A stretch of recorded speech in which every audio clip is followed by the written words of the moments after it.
Number 2 के 6 गोलमेज सम्मेलन और समुदाय पुरस्कार के बारे में आइए कुछ सच्चाई जान लेते हैं। तो ब्रिटिश सरकार ने पाया कि दोनों ही देशों में प्रशासन में अत्यधिक उत्साह और उम्मीद से संवैधानिक सुधारों का आग्रह बढ़ता जा रहा है। तो फूट डालो और राज करो की बेबान नीति को अपनाने के बावजूद उसने जो सामुदायिक कलह उत्पन्न की थी, उसके परिणाम स्वरूप देश में ना तो स्थायित्व था और न ही किसी समुदाय में सुरक्षा का भाव था। जबकि ब्रिटिश सरकार की परिकल्पना से फूट डालो और राज करो की नीति भारत को शांति और सुरक्षा दे सकती थी। इसीलिए 1929 के अंत में यह निर्णय लिया गया कि 1930 के शुरू में इस स्थिति को लेकर गोलमेज सम्मेलन किया जाएगा। उस समय लेबर पार्टी की सरकार सत्ता में थी और प्रधानमंत्री थे श्री राम से मैकडोनाल्ड, लेकिन कार्रवाई बहुत देरी से हुई। 1 महीने बाद ऊपर लिखित घोषणा के बावजूद लाहौर के कांग्रेस अधिवेशन सत्र में स्वतंत्रता के प्रस्ताव को मंजूरी दे दी गई और कांग्रेस पार्टी ने इस गोलमेज सम्मेलन का बहिष्कार करने का फैसला किया।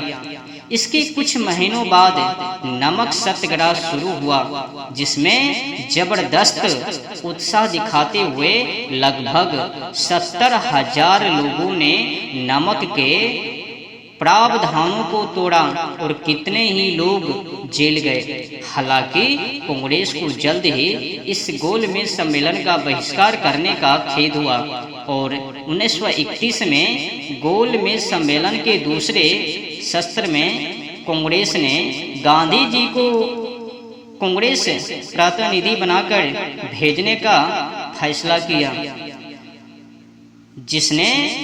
जिसने भी उस शस्त्र की कार्रवाई को पढ़ा होगा, उसे जल्द ही एहसास हो जाएगा कि गोलमेज सम्मेलन की विफलता का मुख्य कारण गांधी जी ही थे।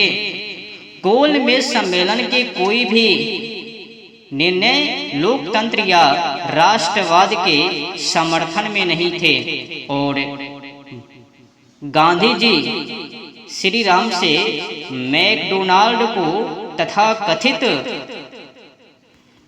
सामुदायिक पुरस्कार पाने हेतु आमंत्रित करने तक चले गए और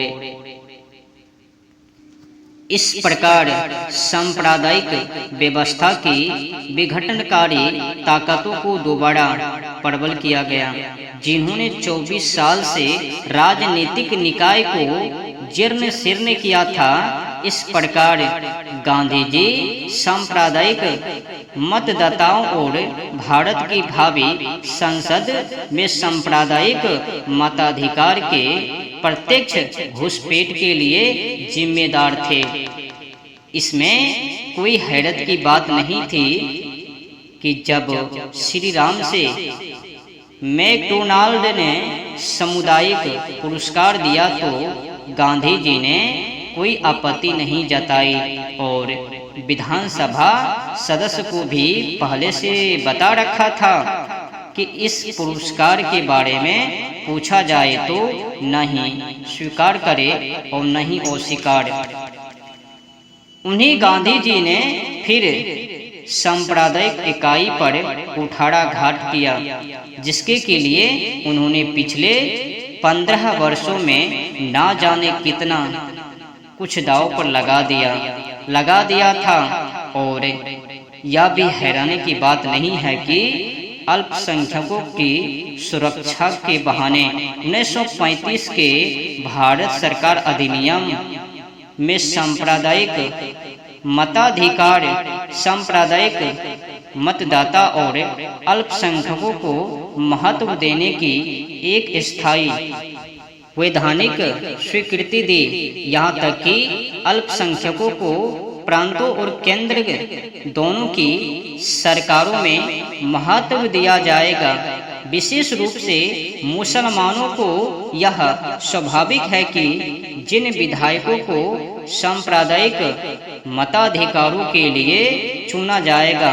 उनकी मानसिकता में सांप्रदायिक और राष्ट्रवाद की बढ़ती हुई खाई को पाटने में कोई भी दिलचस्पी नहीं होगी। क्यों होगी? इसलिए राजनीतिक और आर्थिक बुनियादों को लेकर संसदीय दल का गठन असंभव था। हिंदू और मुसलमान विपरीत खेमों में बट गए और एक दूसरे के प्रतिद्वंदी दलों के रूप में अलगाववाद को बढ़ावा देते रहे। लगभग सभी घटनाओं और निर्णयों में सांप्रदायिक तांडवों में मुसलमानों के हाथों हिंदू की उत्पीड़न का शिकार हुए। लोग हिंदू और मुसलमानों के बीच एकता की किसी भी संभावना को लेकर पूरी तरह से निंदक हो गए। लेकिन गांधी जी पूरी कल्पना के तहत सभी मौसमों में हिंदू मुसलमान एकता के अपने निष्फल सूत्र को दोहराते रहे।